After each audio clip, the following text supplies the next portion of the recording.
안녕하세요. 우문공답 신경외과 전문의 공성주입니다. 오늘은요, 시술, 수술 이런 치료를 할 때 중간에 또 끊어야 될 약들, 혈압약이나 당뇨약은 또 어떻게 드셔야 되는지 이런 부분들에 대해서 한번 알아보도록 하겠습니다.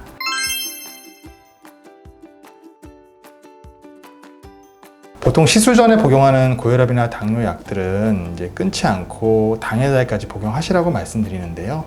단 당뇨약 같은 경우는 이제 전신 마취를 하거나 이런 경우에는 당 조절을 위해서 실제 수술하는 날 아침에는 복용을 하지 않는 경우도 있습니다. 주사 치료 같은 경우는 예방적 항생제를 사용하지는 않지만 우리가 이제 신경성형술을 비롯한 여러 시술적인 치료를 시행할 때는 시술 전후로 항생제를 이제 정맥 주사로 투여를 하고요. 이후에는 먹는 항생제를 투여합니다. 시술의 종류에 따라서 금식 시간도 달라지는데요. 신경성형술이라든지 척추체 성형술과 같은 부분 마취만 시행하고서 시행하는 경우에는 약 2시간 정도의 금식 시간이면 충분한데요. 하지만 전신 마취를 시행하지 않더라도 우리가 시술 중에 발생할 수 있는 응급 상황에 대처하기 위해서 약 6시간 정도 금식하는 것이 안전하다고 할 수 있겠습니다. 다음으로 이제 의식화 진정이라고 말하는 수면 마취, 그리고 또 하반신 마취라고 말하는 척추 마취의 경우에는 대략 6시간 정도 금식 안내를 드리고 있는데요.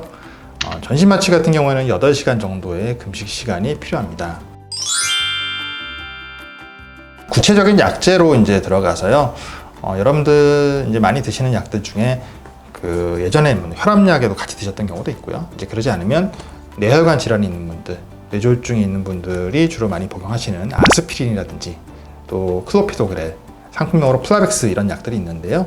항혈소판제 제제입니다. 이제 머리 때문에 드시는 분도 있고 또 혈관이 막혀서 스텐트를 넣거나 아니면 또 약제를 복용하시는 분도 있으신데요. 이런 경우에는 약 1주 정도, 7일 정도 이제 끊는 것이 안전하겠고요. 사포그렐레이트라고 알려져 있는 암플라그라고 하는 약이 있습니다. 말초 혈관 쪽에 문제가 있는 분들, 버거시병 이런 거 있는 분들이 보통 사용하는 약인데요. 이 약도 하루 정도 끊으시면 괜찮습니다. 그리고 예전에 저희 많이 드셨던 은행 성분의 약들, 기넥신 이런 거 들어보셨죠? 이런 약들은 보통 1주 정도 끊으면 안전하다고 하는데 짧은 경우는 하루 정도 끊고도 시술은 가능합니다. 항응고제입니다. 리바록사라반이라고 불리는 자레토, 이 약 같은 경우는 반감기가 한 48시간 정도 되기 때문에 이틀 동안 끊으시면 되겠고요.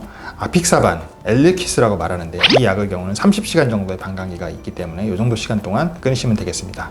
에독사반이라고 불리는 릭시아나 이틀 정도 끊으시면 되겠습니다. 이제 이 약들은 이제 소위 최근에 나온 좀 개선된 좋은 약들이거든요. 항응고제로서 최근 약들인데 예전부터 드셨던 약 와파린 들어보셨죠? 이제 상품명으로 쿠마딘이라고 말하는데요. 이 항응고제의 경우에는 약 4일 정도 끊는 것이 안전하다고 나와 있습니다. 그 외에 이제 또 많이 드시는 약들 중에 혈액순환 개선제들 이런 약들 있잖아요. 척추에 특히 많이 쓰는 협착증 환자들이 많이 사용하고 있는 리마프로스트라고 하는 성분의 오팔몬 제제, 이 약들이 수술을 정해지시면 하루 정도 끊으시면 되겠습니다.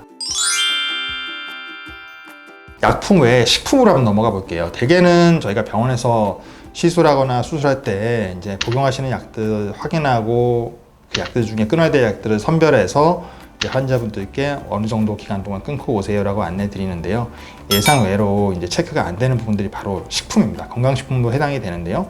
대표적으로 홍삼, 몸에 좋다고 많이 드시지만 약 드시는 거 있으세요 했을 때 홍삼 먹어요라고 말씀하시는 분 사실 거의 없거든요. 홍삼의 경우에는 이제 혈소판 응집을 억제해서 혈류순환을 좋게 합니다. 하지만 수술하고 났을 때 멍이 들거나 붓기가 더 많이 생길 수 있으니까 이런 경우에는 1주 정도 끊으시면 좋겠습니다. 그 외에 오메가3, 그리고 스쿠알렌, 크리롤 이런 것도 들어보셨을 테고요. 또 비타민 E, 달맞이 종자유 이런 성분들 출혈 경향이 좀 있고 지혈을 방해하는 요소이기 때문에요. 역시 수술 전에 1주 정도 동안은 좀 끊으시는 것이 좋겠습니다. 자, 한약을 드시는 경우는 어떨까요? 이제 한약도 특히 이제 감초 성분의 경우에는 혈액순환에 도움을 주지만 수술 중에는 이제 출혈이 유발될 수 있는 부분들이 있어서 감초 성분이 들어있는 한약은 2주 정도 끊고서 치료하는 것이 안전하겠습니다. 자, 호르몬 제제가 있는데 여성 호르몬 제제를 복용하시는 분들이라든지 아니면 경구 피임약 드시는 분들이 있죠. 이분들 이 성분들도 역시 멍이나 붓기에 영향을 좀 줄 수 있고요. 또 특정 피임약의 경우에는 오래 누워있을 경우에 혈전증을 유발할 수 있는 부분들이 있어서 주의를 요하고요. 1주 정도 끊고서 수술이나 시술을 받으시면 안전하겠습니다.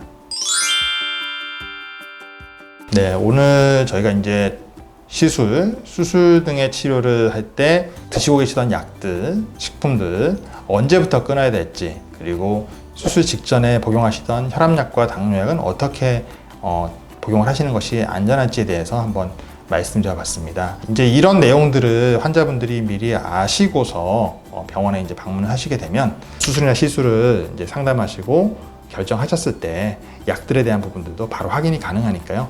미리 알고 계시면 더 유용할 것 같습니다. 시청해주셔서 감사합니다.